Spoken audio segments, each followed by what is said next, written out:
It's a great mechanism for Congress to go after some of those burdensome regulations where you see an agency that's overstepping their authorities. So we're hopeful that Congress will continue to use this tool. This Congress, there are potentially hundreds, if not thousands, of regulations that have never been submitted to Congress, and therefore they could be repealed. The Small Business Rundown is the official podcast of the National Federation of Independent Business, the member-driven voice of small business. Every 2 weeks, a new episode offers resources for small business owners and information on relevant laws and regulations. NFIB and our members advocate to keep U.S. small businesses strong and independent in Washington, D.C., all 50 states, and the nation's courts. This is the Small Business Rundown. I'm Adam Temple, Senior Vice President of Advocacy. On today's show, we are going to talk about some specific legislative priorities that we discussed in the last episode. Just give you some more specifics. I'm joined by members of our federal government relations team, Josh McLeod, Dylan Rosnick, Tyler Deaver, and Louis Bertolotti. And we'll start with beneficial ownership. Josh, why don't you give us a little bit about where we stand on this regulation that impacts so many millions of American small businesses? Sure. Yeah, you're right, Adam. 32.6 million small businesses were required to file with the federal government. As of today, U.S. businesses do not have to file. This was a huge relief for small businesses across the country. It's NFIB's top priority right now is providing long-term relief for small businesses, and we continue to fight to make sure that Congress and the administration come through and provide that long-term relief. And we know the Financial Crimes Enforcement Network promised that they would issue a final rule and go a step further and delete all the data for those that did file by the end of the year. Did that happen? Not yet. That's something we are still waiting for, and we are waiting on the edge of our seat for that to happen. So Congress can step up and they can either codify that rule or repeal the entire Corporate Transparency Act and provide that long-term relief. And are there any other regulations? I know you mentioned that's sort of the top one that's front of mind. Are there other regulations that we're keeping our eye on for small businesses? There's a lot going on across different issue areas. I know one thing that we are trying to encourage Congress to do is to enact some long-term regulatory reforms here that will minimize the potential burdens of a future administration. Make sure that we don't have that $1.8 trillion regulatory burden that we saw under the previous administration. So we got to get some long-term victories here and make sure that we're not going back towards that regulatory pendulum where it's, okay, on really burdensome environment, off again, really less burdensome environment. We want to make sure that there is long-term certainty and a less burdensome environment altogether. And by the pendulum you're talking about is one administration makes a rule, the other one undoes it or changes it to be something different. So what can Congress do to give a little more certainty when it comes to those regulations? Well, let's use the Transparency Act as an example. Congress can step in and say, okay, U.S. businesses are exempt, and we're going to destroy the data of the businesses that already filed. That way, there will not be that pendulum swing. It won't be, okay, the future administration, now 32.6 million small businesses get to file. Oh, just kidding. Now you don't. That's exactly what we want to avoid. We've had many of our members that have paid thousands of dollars to file their beneficial ownership information with FinCEN. We want to prevent that. Yeah, and speaking of certainty, one thing that gave small businesses a huge injection of certainty last year was the 20% small business deduction being made permanent, a top priority for NFIB and small businesses across the country. So, Dylan, can you tell us a little bit more about what the effects will be, or maybe even what we're already hearing from small businesses about this tax deduction being made permanent? Absolutely, Adam. This was a massive win for NFIB and small businesses across the country. It was making that 20% small business deduction permanent. For those that don't know, this was set to expire at the end of 2025 from the Tax Cuts and Jobs Act that was passed in 2017. Now we are in tax season. Small businesses are starting to file their taxes. Small business owners are going to see that they're not going to see a massive tax increase that was previously scheduled from 2025. Small businesses, we hear our members, they're reinvesting that money back into their business now that they have certainty. They're buying new equipment. They're investing in their workers, providing pay raises, hiring a new employee, giving bonuses, looking for opportunities of growth for their business long term now that they know that they're not going to be facing a 20% tax hike this tax season. Dylan, so what's next on taxes? There's a lot we can still do. Congress can step in and provide small businesses tax cuts. So what we saw was permanency. Small businesses are not going to see a tax hike. Right. Congress can go further. They can make actual tax cuts for small businesses. They can increase the small business deduction to 23%. We saw the House of Representatives in drafting of the tax bill actually propose a 23% small business deduction, which would have been a 3% tax cut for small businesses. That's already passed through House of Representatives last year.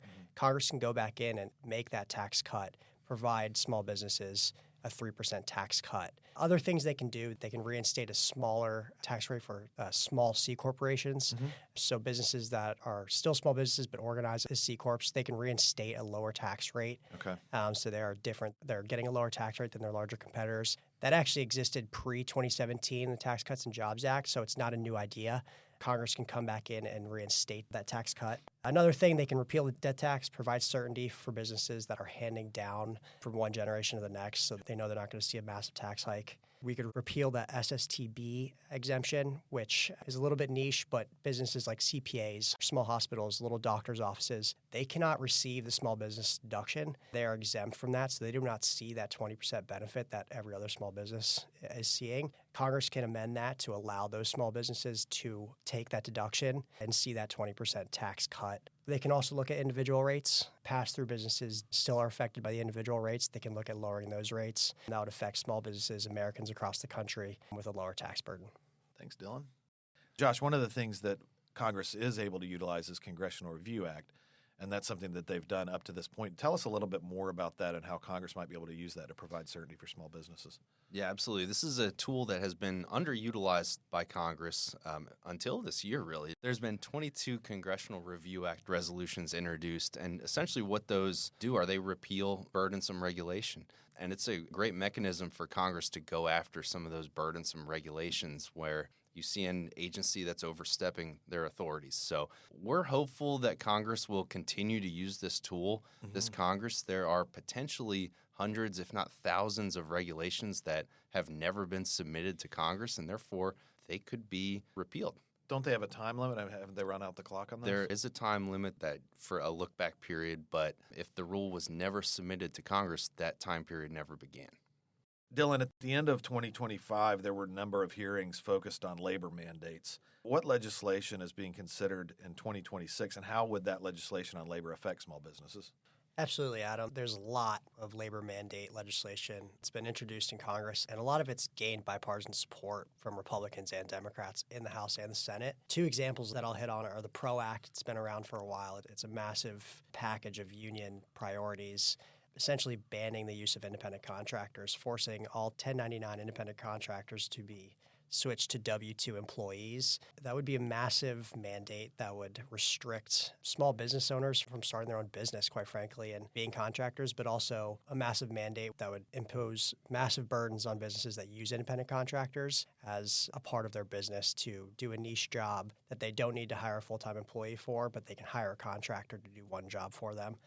Essentially, they would have to bring them on full-time, provide them benefits, provide them full salary or hourly wage for that. PRO Act would also essentially decimate the franchise model, would get rid of the joint employer model, make those small business owners who own a franchise essentially managers of the larger corporation of that branch. So strip small businesses right out of the hands of a small business owner. Another thing that would do would legalize secondary boycotts. So if a small business owner is a subcontractor and that one contractor that they contract with is going through a unionization proceeding, the union can now boycott and picket the small business that is not even going through the unionization proceeding. So they can be intimidated because their colleague or someone they work with is going through unionization. So massive mandate will lead to a lot of intimidation of small business owners and a lot more burdens for small business owners that they do not need to deal with. Another thing I'll hit on is a little bit newer. It's the Warehouse Worker Protection Act. The bill's new, but the ideas are old. What this bill would do would reinstate the Clinton administration's ergonomics regulation. That was actually the first successful use of the Congressional Review Act. This regulation tries to mitigate repetitive motion injuries, but in practice, it would make employers responsible to injuries of their employees that happen outside of work. That would limit workers' comp insurance availability to small businesses, as well as increase risk of owning and operating a business. Another thing that would do would ban any sort of quota or performance standard. That can be a safety standard. It can be a performance improvement program. It can be just a standard that you expect your worker to meet as a condition of employment. That is now banned. It's a widely used practice broadly when you think of safety and all of those other things. That is now a blanket ban of that standard, whatever it is, in the workplace, and would open small businesses to massive enforcement and a lot more government intervention. Thanks, Dylan. We'll be right back to hear about healthcare policy priorities and more. What happens in your state legislature can make a huge impact on small business operations and the health of your business. NFIB fights for pro-small business policies in all 50 states, and our policy positions are driven by our members, with every member getting one vote on each NFIB member ballot for state-specific issues. 2026 NFIB member ballots for all 50 states are available now. Vote and submit your ballot today at nfib.com/vote now to guide our legislative efforts in your state capital.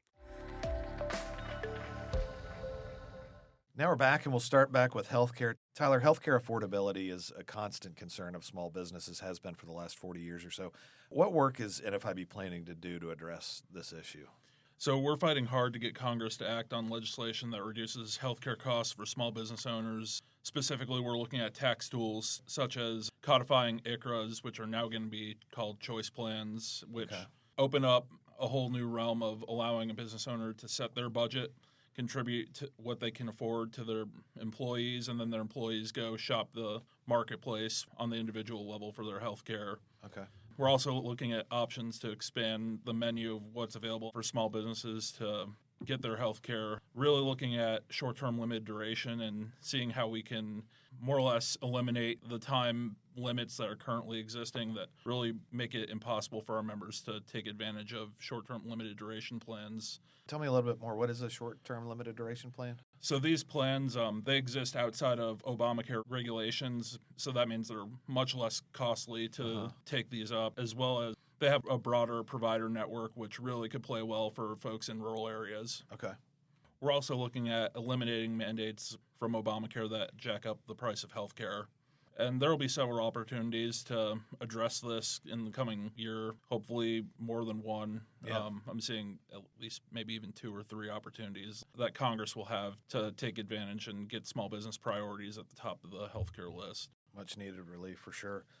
We're also looking for ways to expand association health plans and let every small business out there band together with other small businesses to use that power in numbers and leverage a larger risk pool to drive down their healthcare premiums.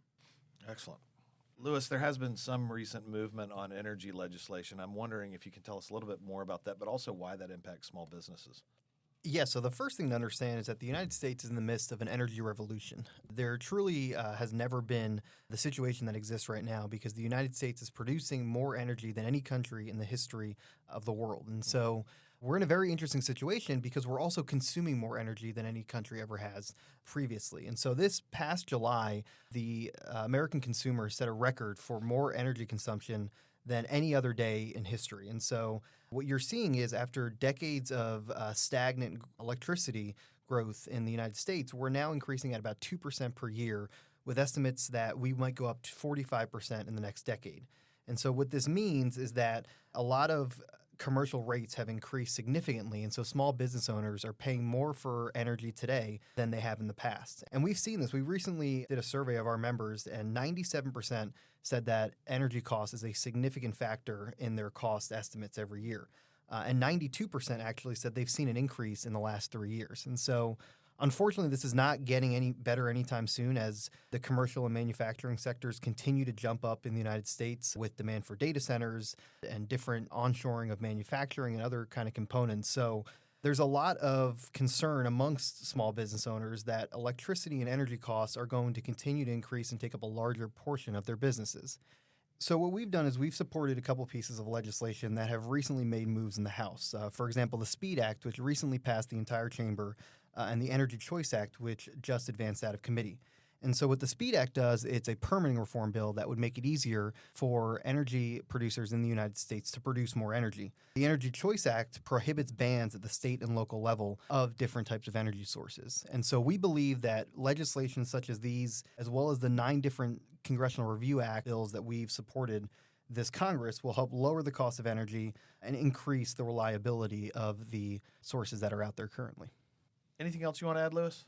Yeah, I mean, at the end of the day, what small business owners are looking for in the energy markets is affordability and reliability. And a recent Department of Energy study showed that if our policies aren't changed, we could see up to 100 times more outages on the electrical grids by 2030. And that's something that would really, of course, harm small businesses. So on top of the affordability measures, we just want to reiterate that we really are working for small businesses across the board on these different measures. All right. Well, before we go, is there anything else any of you would like to add? Yeah, Adam, we've covered a lot of topics today, a lot of ground. The only way that we're effective in Washington is to hear from small business owners. So continue to share your stories. Tell us how energy, healthcare, beneficial ownership, tax, tell us how those issues are affecting your small business so we can advocate effectively in Washington. Josh, I'm glad you said that. There is a lot that we can push for in Washington, but without NFIB members and small business owners across the country telling their stories, we can't be nearly as effective. So thank you for that. In today's show notes, we'll have a link to more priorities on which NFIB will be advocating over this next year. Thanks for joining us for this week's episode of the Small Business Rundown. Your continued support helps us amplify the issues that matter most. If you liked this episode, please help small business owners find the podcast by giving it a rating, like, or review. You can find us at nfib.com and on YouTube, X, LinkedIn, Instagram, and Facebook.